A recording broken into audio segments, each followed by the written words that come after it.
Hi, I'm Kevin Withane. I'm the founder of DiversityX. So we're a community for underestimated founders, and we are just launching our first fund, which is going to be an EIS fund, where we'll invest in 8 to 10 companies within the DiversityX community. I'm looking forward to today and seeing some really great pitches and giving some unfettered feedback. Exactly. Yeah. So we had Kevin come in our last program, and everybody got so much value out of the session. So we're hoping for exactly the same thing today. Kevin, just for a bit of context, we're on week 6 now of a 10-week program with this group. And so it's been quite in depth, but we're not at the point where everyone's got completely fully completed pitch decks yet. So we're still going through kind of problem, solution, market opportunity, and then just let the founder know how they could improve it, or anything that you thought wasn't that clear, or anything that you missed. So we're just going to take it away. So first founder with the hand raised was Tanaka. Do you want to take yourself off mute and take it away? Okay, can I just share my screen?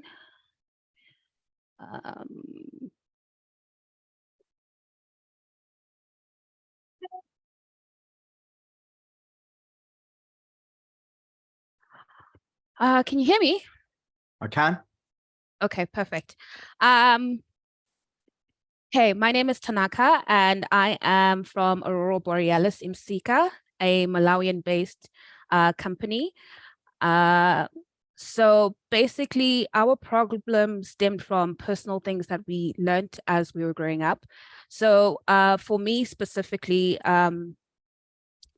my dad basically started a hardware and electrical business as a way of a secondary income for the family, simply because the corporate world was shaking up and changing in Zimbabwe. So we were like, okay, let's form a secondary income. And after about 3 or 4 years, he lost his corporate job, and the hardware and electrical business simply became our main source of income.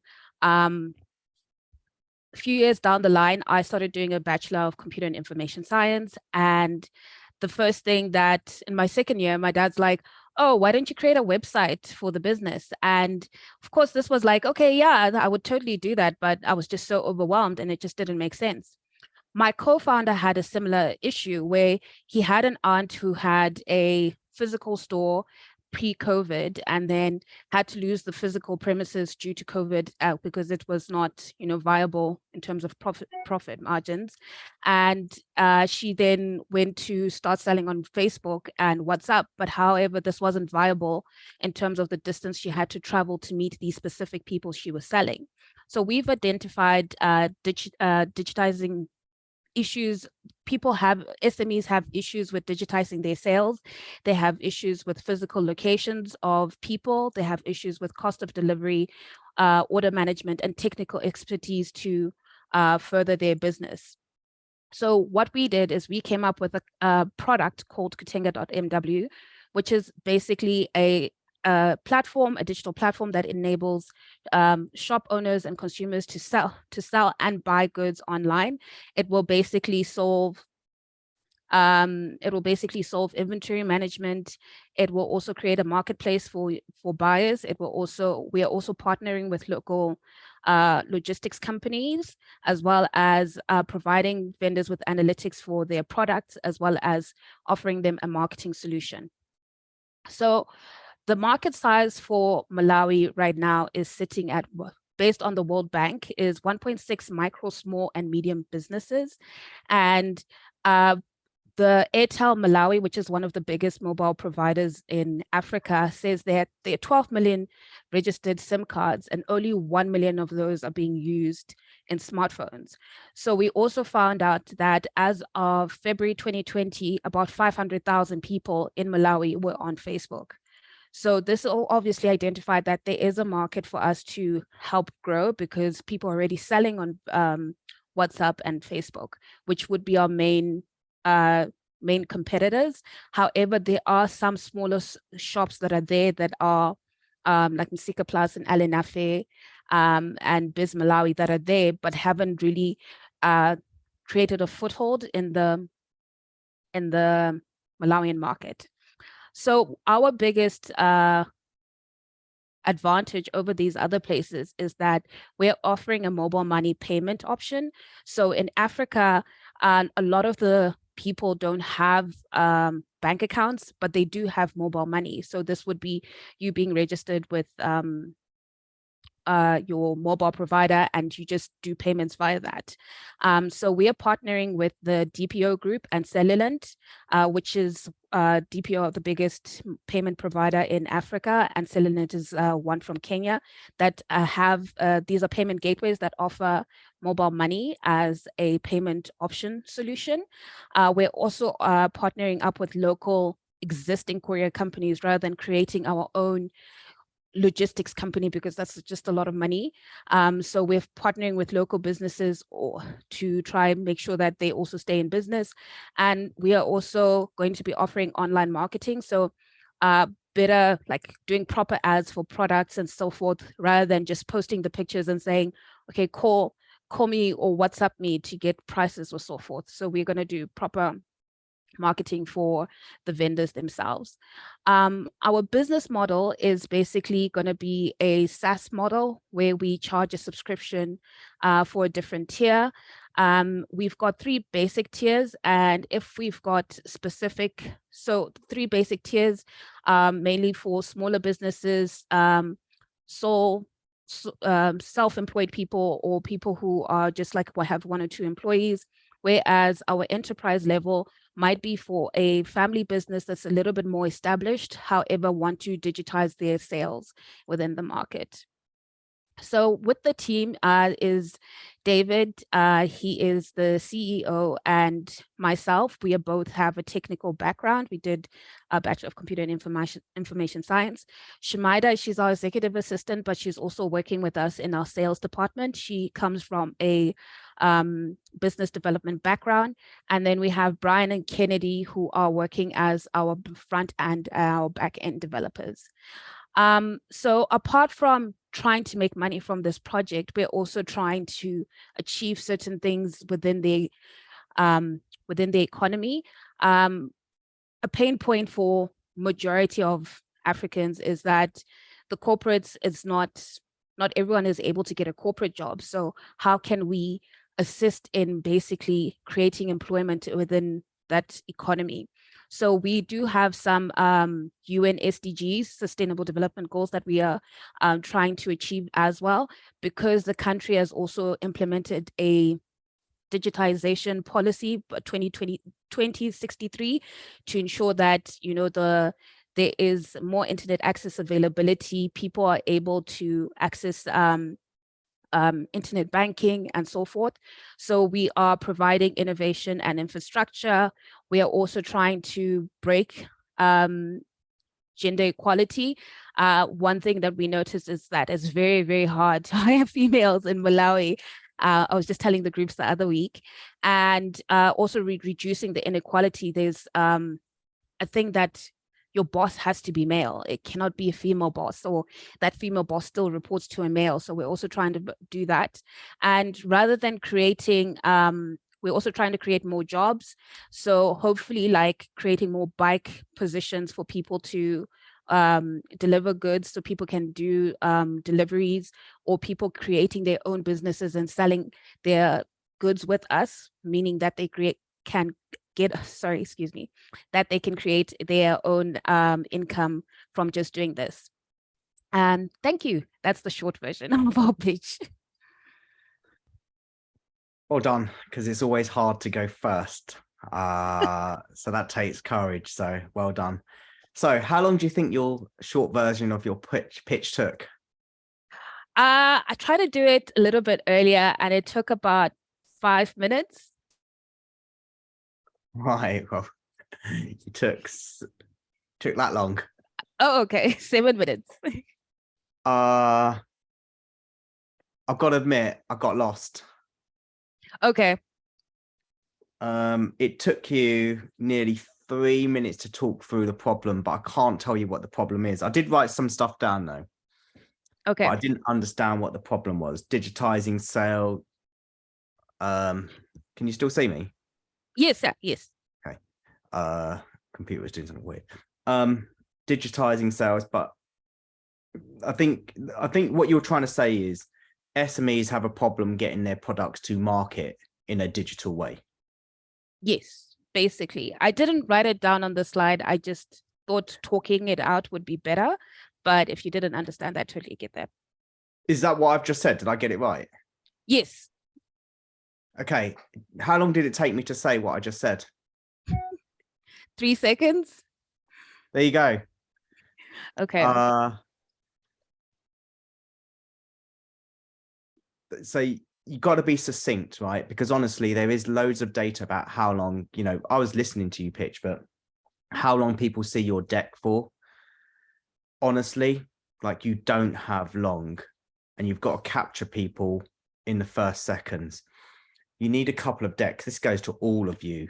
Don't have just one deck, because you're doing yourself a disservice, and you're making it harder for the people you're showing that deck to.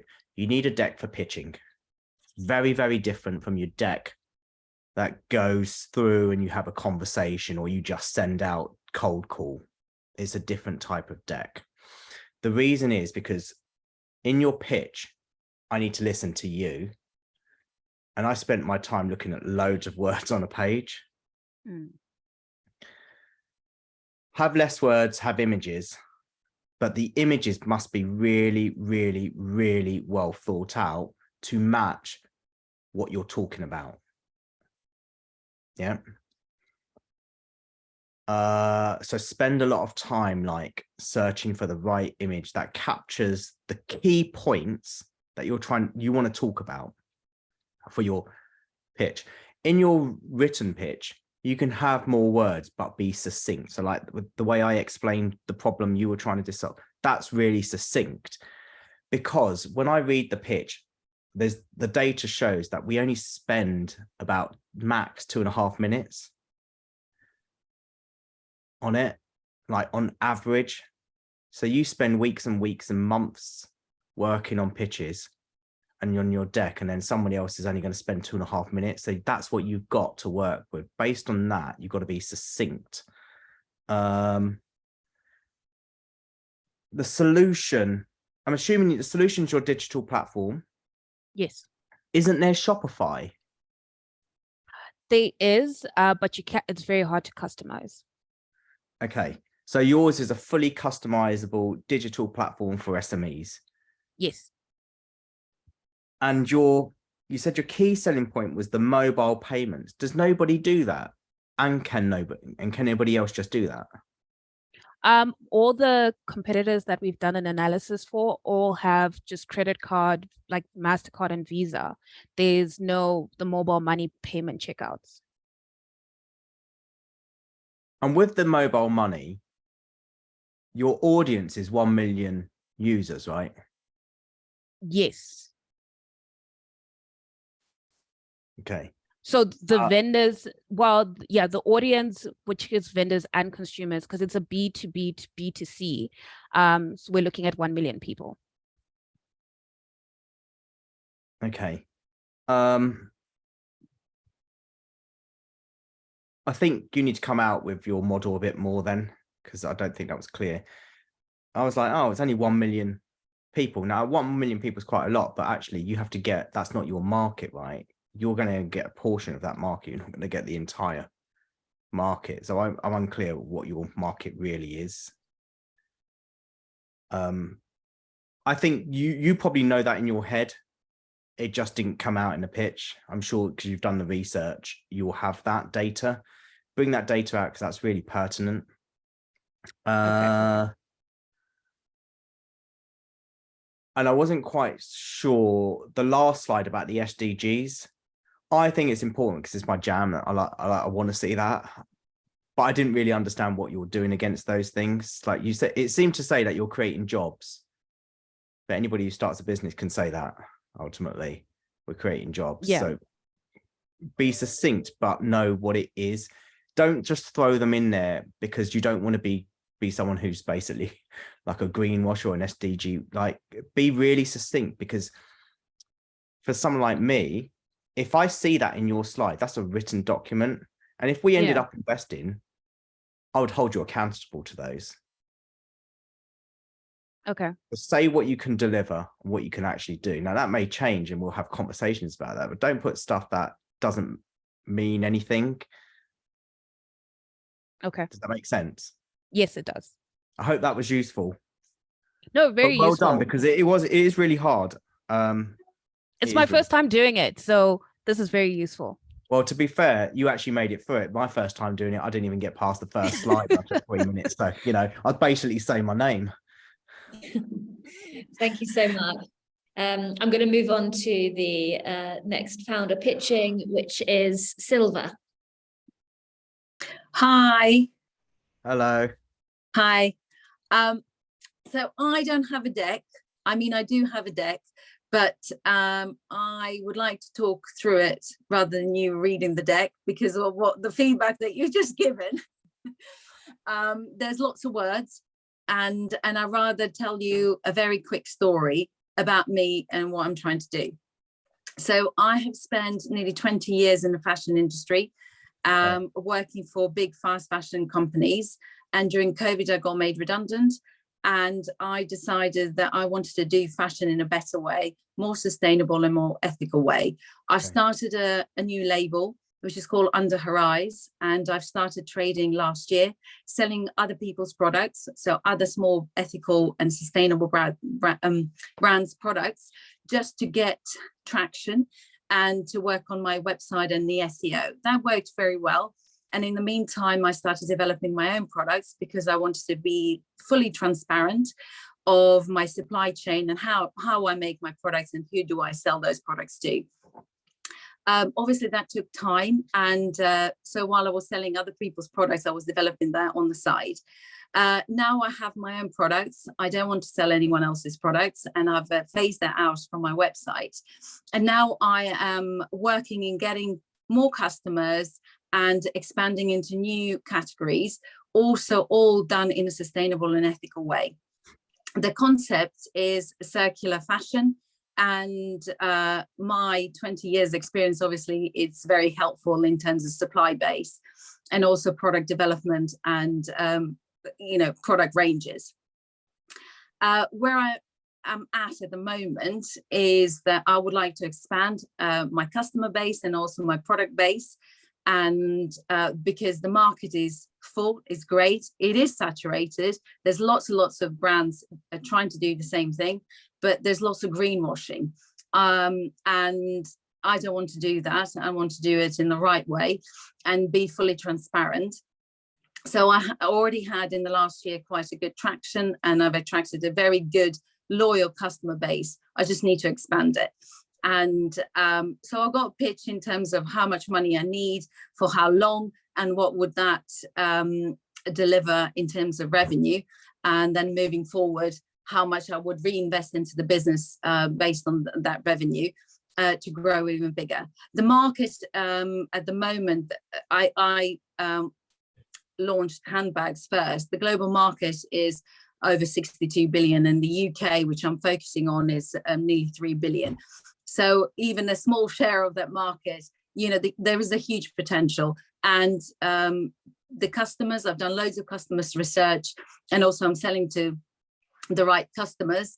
There's a big market in terms of sustainable and ethical fashion, and circularity is new kid on the market.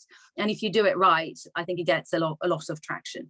So that's kind of my mini pitch, and without having a deck, but I would love your advice in terms of how to refine it, because I know the market is saturated.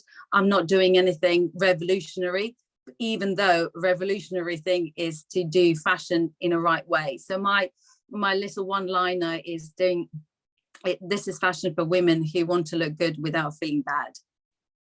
That's it. Well done. 3 minutes 20. I'll add this. Great ending.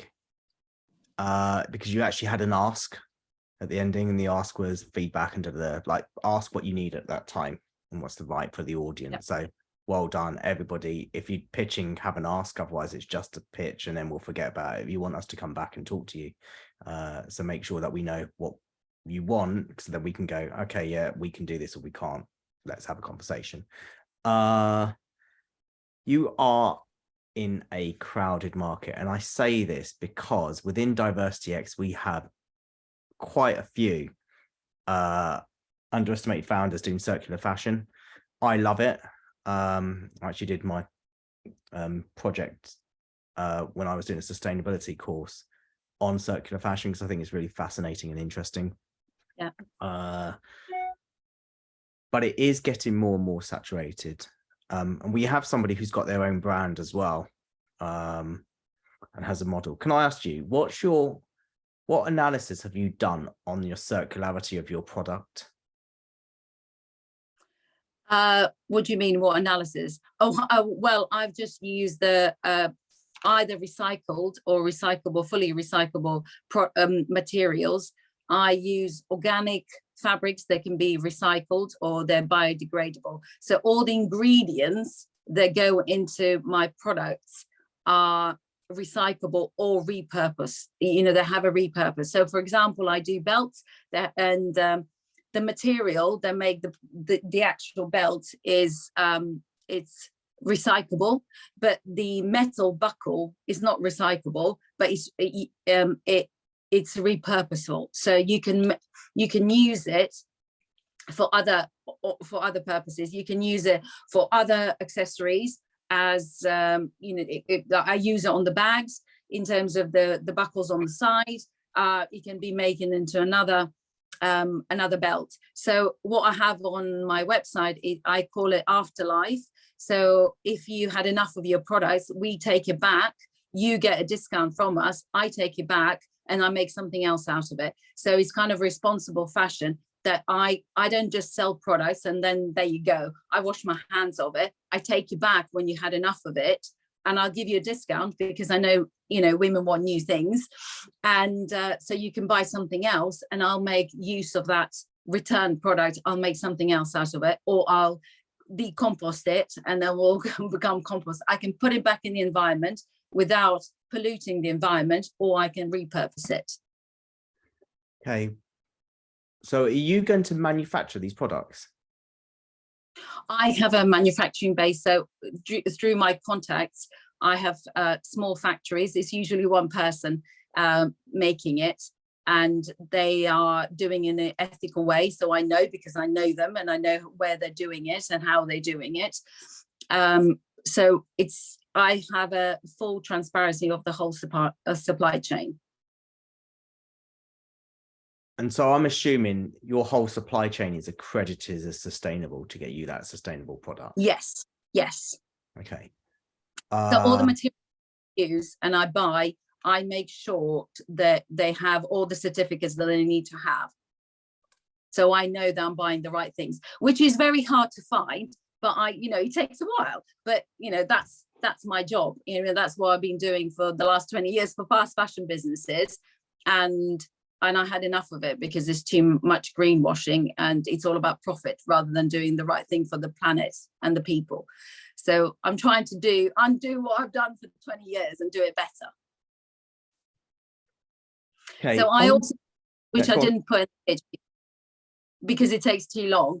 I also teach at London College of Fashion. I teach buying and merchandising, and I teach sustainable sourcing. So it's kind of like I'm teaching things, so I have to do it. I'd have to do what I preach, and it's a new market, and it's a big market, and there's lots of greenwashing around, but you just have to filter through it and find the right way.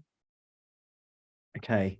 At the beginning, when you explain the problem, so I have a really pretty good understanding of the problem, but not everybody does. So I think you need to be clearer. What's the problem is the fashion industry contributes a huge amount to climate change, but also the environmental problems through waste. That's the problem, isn't it? Yeah. Yes. And I can't remember what the numbers are, but I think it's like 23% of carbon emissions come from fast fashion, something like that. Yeah, it's the second biggest. Yeah, yeah, that's a big number. Be very clear on that. Bring that out. We get the problem then. What's the solution? Now, there are a number of solutions out there that come to that say they are sustainable. Yes. Fashion. So they use organic or non-animal products.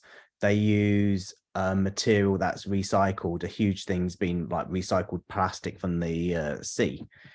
They do this, this, and this. However, that still does not change the problem. They are sustainable and ethically sourced, but the problem is they still end up in landfill at some point. Yes. The solution is circular fashion. Now, there are fewer companies doing circular fashion. Explain what it is, how you basically get your business model. Basically, it's the circularity of it. Yeah. Now, it is a growing market because many people are tagging saying like we're circular fashion. And that's why I say do the distinction between sustainable and circular, because they are two different things. Yeah. Yes, they are. The market, get your addressable market. Now with a brand, and we have one of our founders who is a brand rather than selling other people's products. With a brand, you've got that addressable market, but remember your addressable market is based on also, because it's fashion, on style, whether people like it or not. So no matter how circular, sustainable your product is, ultimately, if you can't see yourself holding that bag or wearing that item of clothing, you're just not going to buy it. No matter that you want to do good, you're just not going to do it. You're going to go somewhere else. So your addressable market is a much smaller than that 3 billion. Yes. And it's like, but work it out and say it, because do you know what? That's just one item that you're talking about there, your handbags, like it's going to grow. And particularly as you get down your processes and procedures and like your supply chain into based on minimum order quantities and that sort of thing, your cost of sales. But what is also going to be impacting your business is cost of customer acquisition, your marketing channels. To start thinking about that and maybe addressing that as you raise money, this is where you're going to see it going into. Yeah, I think we're probably almost out of time of comments, so I hope that was useful. Have you got any questions? No, that was useful. Yes, it was. I do, the amount of money that I asked for, I split it, what needs to go into customer acquisition and what needs to go into making the products. So, but that's a really good point. I do have it at the end of the pitch. Good. Excellent. Thank you very much. That was really, really useful. Pleasure. Okay. Well done. Well done, Silva. We're going to try and get through at least 3 more. I know the first 2 took 15 minutes or so. So Yvonne, do you want to take it away with your pitch? Try and get it down to 3 minutes or less. Yes, thank you. I've tried to catch up to these slides. Hope it should come down to 5 minutes. Can you see my screen? Not currently. Okay, let's try and share it. Here we go. Is it showing? No.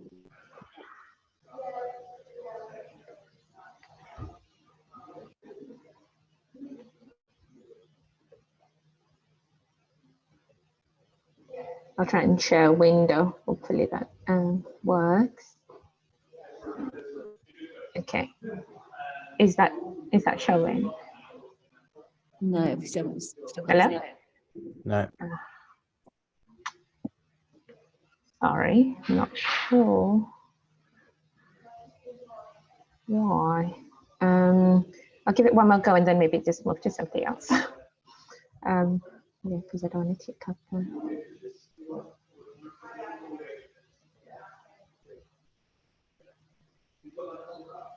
Okay.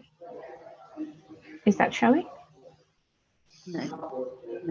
Tell you what, why don't you keep it on? You can see it, right? Do your pitch. Yeah, I can see it. Okay. I'll see if I understand the story. Okay, brilliant.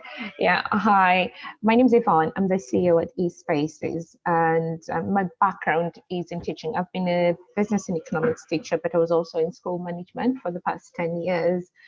And in that period of time, the problem I'm about to talk to you, I have found, just not from my own experience, but it's probably as old as everybody in this room combined, and it's been in the teaching profession for as long as we can remember.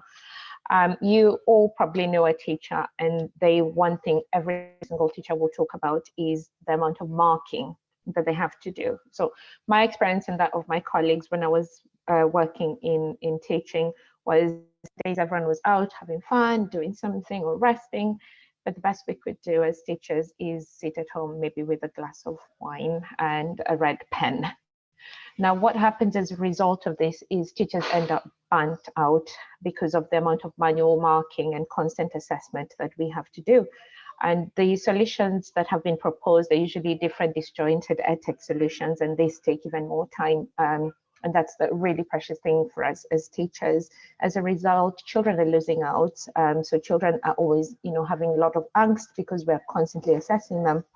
Schools are at breaking point. I mean, a recent article in The Guardian said that half of all teachers would have left the profession by 2025. And parents are feeling left out because, there isn't a way in which we can bring in parents to whatever is happening in school in a continuous, seamless manner. Now, our vision is to make learning seamless, fun, and connected in schools by utilizing technology to better manage the teaching and the whole of the teaching and learning process. So think about it as similar to how Google automates online shopping. What we are aiming to do is automate grading and assessment as the teacher is teaching. So the teacher is actually delivering their content in lesson, they're teaching, the students are on a web app and they're answering the questions on the app, and we're grading as they're doing this. And what we end up doing is being able to intervene in lesson.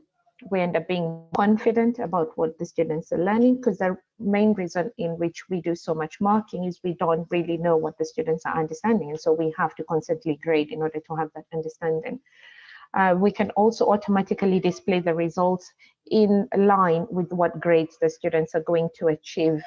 Most of the solutions out there, they will normally have some gamified way, but then they don't predict the grades in line with, if you're an A student, you're closer to an A as the teacher is teaching, or a B.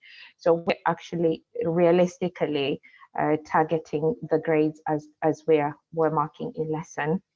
And we're adapting it so it's more like a video game experience. The students don't feel the pressure of sitting an exam. They're having fun as they're learning, and the lesson connects the rest of the home and school, so we can have lots of early intervention for what is needed.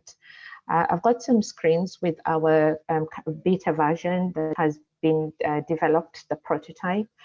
So I'll be happy to share that with you. But how we've got here is we did market research and product research with over 35 heads, more than 100 teachers, 1,000 students, and 2 pilot schools.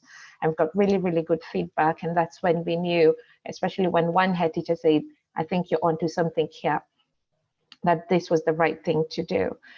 Currently, we are working with 4 schools to test our beta version, because we believe that whatever product is developed need to be developed with the teachers and the schools, not the way the experience has been for me as a teacher or other teachers, where we're just given a product because the head teacher has seen it in some I don't know, conference or something, or some other schools are using it. We actually want this product to be developed with the schools so that it actually works in line with what's happening in schools.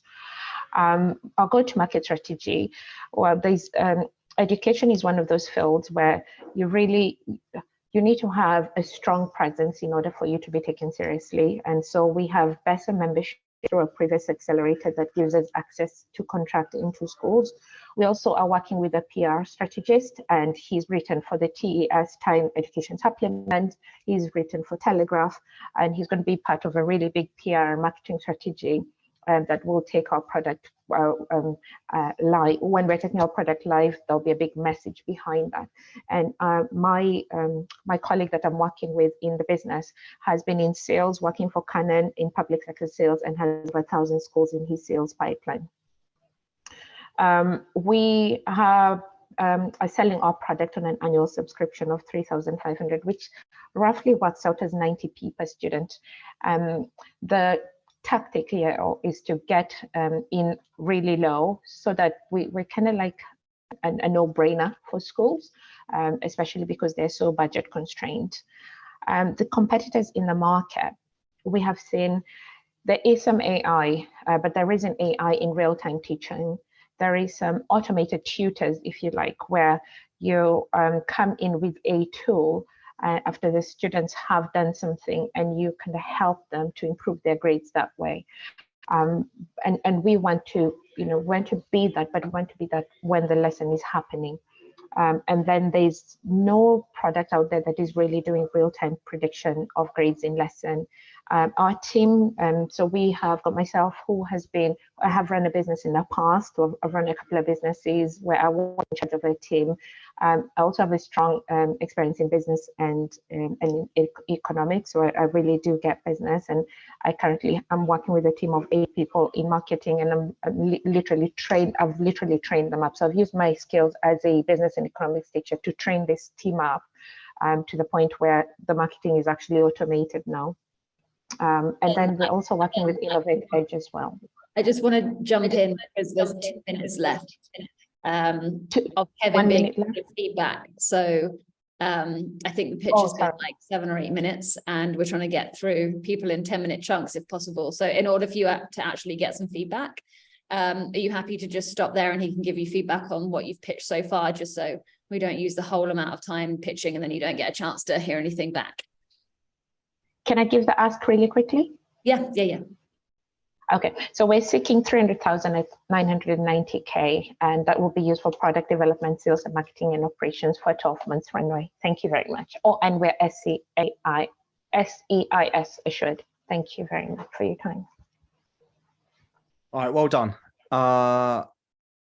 On the ask, did you say 3,000 or 300,990K? 300,000 at a 990K valuation, yes. Oh, at a 900. Okay, got it. I thought it was like, why didn't you just say 400,000? But now I am, okay. I mean, I misheard that, so apologies. Sorry, it was so long. I thought I'd cut it down. Yeah. I think you know your market, and you've got a lot of research, and I think that added probably to you talking quite a lot because you were trying to get all of that information out. The art of the game here is to be succinct, but leave me with the things that I want to know more. Like, I am fascinated now that you've spoken to so many people, and I'd love to see like that data. So that's the sort of conversation I'd want to have on a follow-up about that. So you don't need to give it to me, give everything to me. You just need to give me the key things that's going to make me remember you out of this whole group of people that I want to come and talk to you.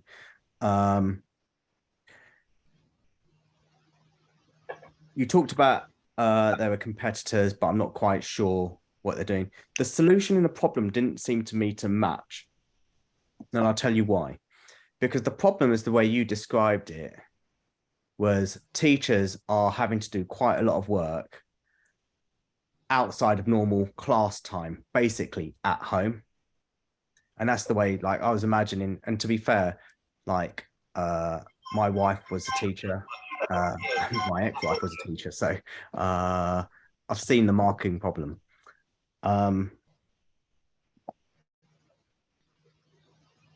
But it sounded like this was an out of the classroom problem. Now you're talking about a solution which does something in the classroom. So I didn't get the link with the problem. Like, that marking problem will still be there, will it not? Like, for instance, homework, or does this eradicate homework completely because you're doing assessment and work in the classroom? I can't tell you, like, you know that answer, but I didn't get that. what else can I leave you with? So I know we're running that short time. So address that. So it's very clear why that solution tackles that problem. I think many people get this wrong. They have a problem, they have a solution, but they're tenuous, the link. Make sure the solution is the right solution for that problem. Yeah, maybe it didn't come across. So the problem is created because as we're teaching, we don't quite understand what the students are understanding. So marking for us as teachers is throughout. It's not just at home. You know, we have to mark books, we have to mark homework, we have to mark assessments. You know, so we're constantly marking. That's why the problem is teachers are constantly marking, and therefore we end up burnt out. And so our solution is addressing that because we're marking in real time. So we're confident what the students have understood. And so we reduce the need for marking. Rather than marking every day, you can actually mark once a term because we're automating the marking. We're marking for you as you're teaching. So you know what the students are understanding. The students know what they're understanding. Yeah, that's kind of like what it is. All right. I'm still not 100% clear on that. But anyway, I think the fact that I'm saying that maybe honed down. I think I'll leave it there so I can hear the next pitch. But thank you very much and well done. Awesome, thank you. Thank you, Kevin. So Lauren, you were next if you want to take yourself off mute. Yeah, sure. Thanks so much. Been really interesting hearing everyone else's pitches. So I have a pitch deck, but I actually can't figure out how to share my screen, but I think it will be good if I just talk through it. And I've also got my product here that I can show you anyway, and I'd love to get feedback on, yeah, the verbal pitch that I've got. So I'm the founder of Oatsu, and we help consumers who are looking for a healthy, convenient breakfast who don't have time or don't know how to prepare one. Overnight oats, you might have seen them on Instagram or TikTok and be familiar with them, but they're something that you've got to prepare at home yourself, but they're not something that you can currently buy in shops and in supermarkets. So we make it easy to enjoy a great tasting plant-based breakfast. So I'd love to show you one of our overnight oat jars here. This is our mango passion fruit jar, and we've got 4 delicious flavors. And yeah, we're aiming to become the UK's leading plant-based breakfast brand by 2027. So in terms of the market, the UK breakfast market is worth 11.6 billion, with 97% of Brits consuming breakfast, and on-the-go breakfasts are back in demand as workers return to office. 70% of us have either adopted or are considering adopting a plant-based diet, and plant-based yogurts are growing 5.3% faster than the wider category. 80% of our online store customers are women, which is our target demographic, predominantly 23 to 48-year-olds who tend to be interested in health and fitness, which we've tested through Facebook ads. And in terms of overnight oats, Google searches for overnight oats are up by 2,500% between 2014 and 2022, just going up every single year. And recipes have gone viral on TikTok and Instagram. So we're filling a clear gap in the fresh breakfast to go category against sugar-laden and pre-packaged breakfasts. We've tested our concept with 1,500 customers via our D2C online store, which we did ahead of launching into retail to get a better understanding of what flavors would be popular and format. So we've hand prepared 13,000 breakfasts for those customers. We've got 1,500 email subscribers. It's growing every day. 2,500 monthly store visits, and more than 100 5-star reviews across Google and Shopify, and a 31% customer retention rate. We've also built a loyal Instagram following of about 6,500 and 10,000 followers overall, including LinkedIn, TikTok, and Facebook. We love sharing the behind the scenes of running a food business and sharing overnight oat recipes. And we had our first experience in retail in Jiffy Grocery, where we became their top selling breakfast product ahead of Kellogg's, Weetabix, and Belvita. So they're a rapid grocery delivery company. And we were approached by Co-op to join their incubator scheme, which is going to be happening early next year. We're just planning how many stores that's going to include. And we've had inbound interest from Ocado, Holland & Barrett, Virgin Atlantic, Planet Organic, Getir, Gorillas, and Zoom by Ocado, and Muscle Food, who we're all currently in discussions with. We've had lots of great PR across The Guardian, The Sun, and a couple of other publications, Metro, and we even had a shout out from Stephen Bartlett from BBC Dragon's Den on his stories recently. going to try and wrap this up quickly because I can see the time. So we donate a portion of our profits as well to the Girls Network, who support less advantaged young women across the UK through mentoring, which is something that was really important to me, helping to level the playing field for women as a female founder and of mixed Asian heritage. And I prioritise sustainability through the packaging choices that we've made and the fact that our products are 100% plant-based. In terms of the team, it's just myself as a solo founder.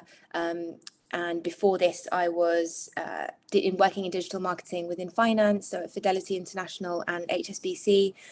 We also have a part-time digital marketing assistant and virtual assistant. And I have an advisor who's an ex-CEO of a baby food company, who used to work at Cadbury and Grays, and a strong network of food and beverage founders.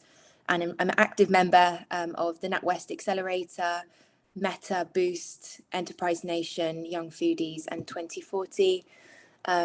And we've got some exciting NPD pipeline kind of planned over the next 6 months. So following feedback from customers, we're looking to transition our packaging from glass to recyclable plastic to maximise the portability and grab and go aspect of our product, and move into the ambient space. So develop overnight oat mixes that you just have to add milk to make overnight oats at home, at your office, and the potential to move into other exciting breakfast products like breakfast bars. And all of this is going to help us in our mission to become the UK's leading plant-based breakfast brand. We're looking to raise 320,000 as our SEIS first round at a 3.2 million valuation, which I calculated based on the size of the contracts from the co-op and the other retailers that I'm in late stage talks with. And yeah, I'd love to hear if you've got any questions, and I'd love to know if it might be something that would be of interest for DiversityX. Well done.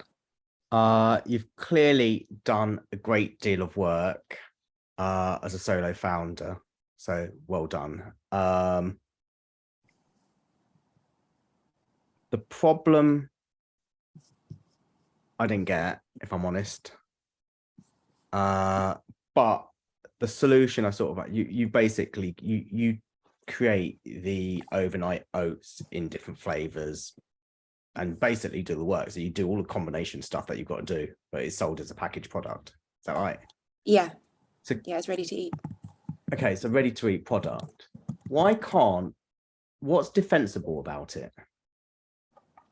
So there currently aren't any like overnight oat products available in stores.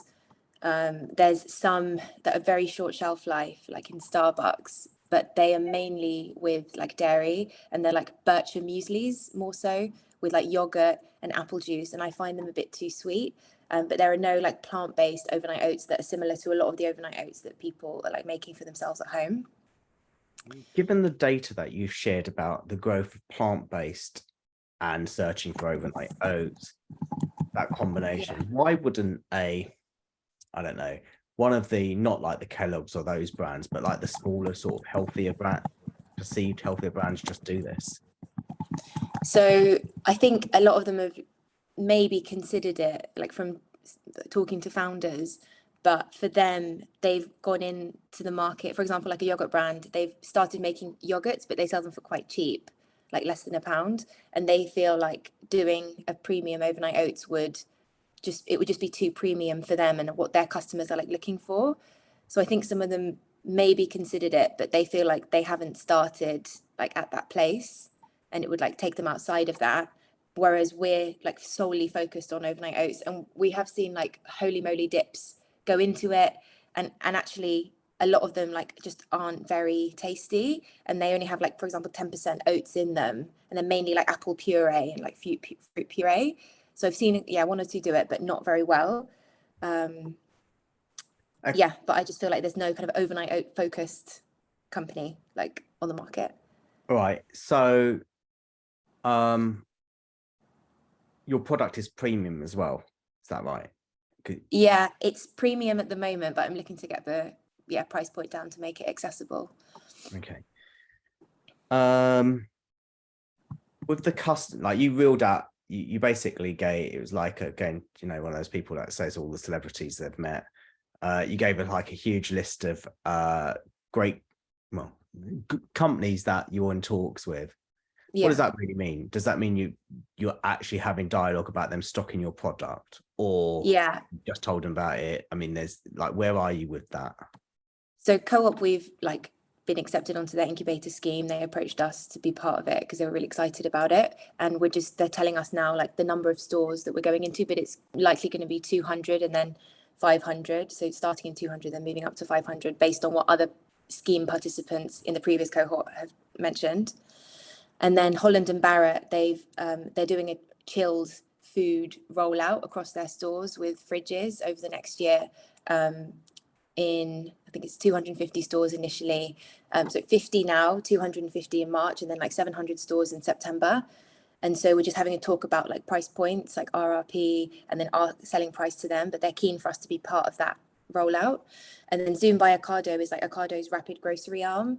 They've told us they want us to start like ASAP in their like London depot. Virgin Atlantic lounges, they're keen again for us to send product to them like ASAP. So we're literally going to do that in the next few weeks. Okay. So it sounds like you're at a stage where people are willing to take and they're committing for potential some orders. Yeah. I've got one final question because it's really unfair on the other person. But it was a good pitch, by the way, really good pitch. How are you going to manage that? Like physically manufacturing all of those products, like, even just for like to do the co-op, just do the co-op, 200 stores. It's not going to be one product likely in there. It'll probably be more than one product. So then how do you manage that on a daily basis? So because your product is a daily product, isn't it? Yeah. So we're working with a manufacturer, and he has the ability to scale up and produce on multiple days a week and ship out products to the supermarkets depots like multiple days a week. So we're just getting set up with them right now and just transitioning production over to him. And we've done like tests and trials. So I'm confident with the product and with his ability to scale up as we enter retail and like meet those volumes that they need. So until you meet, is there a minimum order quantity? Actually, we should have a conversation separately. Because I do have lots of questions for you. What would be the best way? Like LinkedIn? I'll share that at the end. We can always disconnect you two, and then because we've got 2 more pitches to go. I wonder if the best thing to do, Jin, I know you said you don't have that much of the pitch perfected, whereas we just go Kofo and then Jin back to back, and then Kevin, you can just feedback after both have pitched. Yeah, great idea. Yeah. So Kofo, do you want to go first? And then try and keep it to 3 minutes or less if possible. Yeah, I will try and do that. Just bear with me 1 second. I'm going to put the timer on so that I can. Okay, brilliant. Let me just share the screen.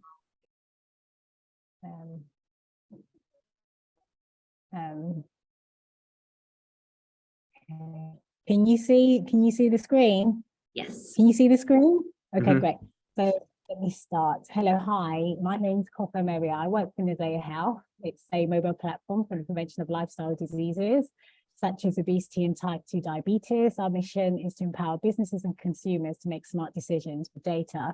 The reason why we decided to pursue this opportunity is because government interventions and digital health apps aren't actually arresting or reversing the rise in the number of people developing lifestyle diseases such as obesity and type 2 diabetes. This will cost governments billions of pounds treating their citizens. It will cost companies millions of pounds due to a fall in productivity as their employees take time out for treatments, hence leading to a rise in absences, hence leading to a rise in health insurance claims, what companies offer health insurance, and hence a rise in health insurance premiums for enterprises. For their employees, the worst case scenario is that they die prematurely. In America in 2020, 500,000 people died from obesity alone, or they spend years managing the debilitating effects of chronic lifestyle diseases such as obesity and type 2 diabetes. The product, Nizaya Health, is a 2-sided SaaS platform. On the demand side are enterprises and their employees, and on the supply side are healthcare practitioners such as doctors, nurses, nutritionists, dietitians, who all specialize in treating obesity and type 2 diabetes. At its most basic form, essentially what we would do is survey the entire employee population to determine what their risk profile is for developing a lifestyle disease such as obesity and type 2 diabetes. They will be donated with a high, medium or low risk profile. They will then be matched with a healthcare practitioner that can offer interventions to lower their risk. Mosaic is focused on prevention. We're not focused on treating lifestyle disease, we're focused on actually preventing lifestyle diseases. Why now? The reason why this is important is because in the UK, 6 out of 10 adults are either obese or overweight. In America, it's between 7 out of 10 adults are either obese or overweight. And in Europe, it ranges between 5 out of 10 or 6 out of 10.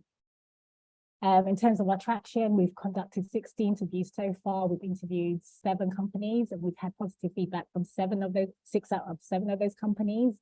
And with regards to healthcare practitioners and Gen Z and Gen Y and Gen X, who represent the employees, we've had positive feedback from all of them. We've built a prototype for demonstration purposes, and we are at the early stages of potentially piloting with 2 of the companies that we interviewed. And one of the companies that we interviewed, the head of wellness said that he would like to be an advisor on our board. In terms of our team, we've got Asif. He's basically created a number of digital health apps, and he has conducted lots of research for Cambridge University, Oxford and Imperial College, and has worked across Africa. Arjun, he has a background in health care. He has his own health business. And then we've got Pamela K. Kingston, who's worked with the NHS and Diabetes UK. And then me, I've got a background in business development, and that's it. And my ask is, can I have some feedback? Thank you for your time. Thanks. And then Jin, do you want to, I don't know if you're going to show a deck or anything, but otherwise you can just take it away. Kofo, if you stop sharing a screen, thanks. Hey, so I just want to make it very clear, I haven't prepared a pitch. This is literally on the fly. So we'll see how it goes. Hi, my name is Jin. That's pronounced like Jar Jar Gabor. And myself and my co-founder would like to present Estera Swimwear to you. And the purpose of Estera is that we want you to forget what you know about swimwear.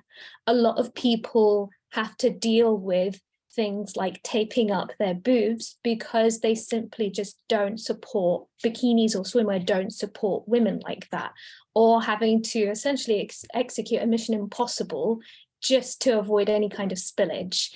And then on top of that, you've got really other like frustrating pain points like saggy bum bikinis. Like, we don't want that, we don't need that. And basically, this is where we step in. Our purposes as a founder, myself and Bina, is that we would like to be the leaders of swimwear that actually is inclusive for all shapes and sizes, and also is supportive while still being trendy. So other competitors out there like Bravissimo or Assos Fuller Bust do not cover this in totality. Whilst there may be some areas where they're trendy, then they'll have other areas like adjustability, or they're just plain boring. And to just feed in my sister's experience as someone who fits that category, she's spent a lot of time being upset because her mom had to take her to these really much older support places when she was younger. So it just goes to show there's a big problem out there. And even market research is showing that about 75% of people would definitely buy swimwear from places where they use models that are a lot more relatable. So it just goes to show, like, we're not really catering to that market yet. So let's see, sorry. Our future goals, or rather what makes me qualified then, is that I am actually a non-clothing designer. So that includes footwear, accessories, and sometimes swimwear. I've worked with brands like Reiss, All Saints, Christian Louboutin, And at this point in time, I'm also a consultant for other brands. And I've been in this business for about 10 years now. And our future goals are to accept used swimwear in exchange for credit in order to avoid swimwear going in the landfill, because we're very conscious that people buy swimwear for one-offs or holidays and then throw them away. My research again has also shown that there are some people that specifically buy one-off outfits for festivals. Alongside that, another future goal that we'd like to achieve is to be able to add a charitable initiative through charities like Be Real or Body Gossip, where they're about encouraging people to be okay with their bodies. We're all human, everyone has a body. Our strategy at this point in time is that my co-founder Bina is publicly reviewing across TikTok and Instagram all sorts of filler bust swimwear. And so far, after releasing our first video on the 4th or 5th of this month, we've already achieved 1,800 views. Anyways, thank you so much for hearing, and I'd really like any feedback from that. All right. Firstly, I'm no expert in this, so I'm gonna have to take your stats and stuff as gospel until someone can check it. Let me start with Kofo first. Kofo, am I saying your name correctly? Okay. I really like the pitch. It was clear. It was clear what you do. It was clear what you don't do. And the solution was well articulated. Did have a question on it. It says like you initially survey like with an employer base, you sort of survey all of the employees. Yeah. If there's like high obesity rates in there, would you bother selling your product to them? Because given that you very clearly said, we do not treat obesity, we are a prevention. Yeah. What'd you do? What we would do is we would pass them on to doctors that actually treat obesity. And once they become pre-obese or pre-diabetic, then they can come back on the platform, because we don't want to discriminate against employees that are proven to be diagnosed as being obese or diabetic. They will be matched with doctors that actually treat it. But then once they're pre-obese and pre-diabetic, then they can use the platform, essentially. Second question around privacy is, I'm assuming whilst the employer may buy it, they have no data on any particular individual. Is that correct? Yeah, basically, the employees, they will have the right to either make the information public or private. So if the employee decides to make the information private, what the employer will see is they have 50% of their employees have a high risk of developing like obesity, but they won't have their actual names unless the employees decide to make that information public. Okay.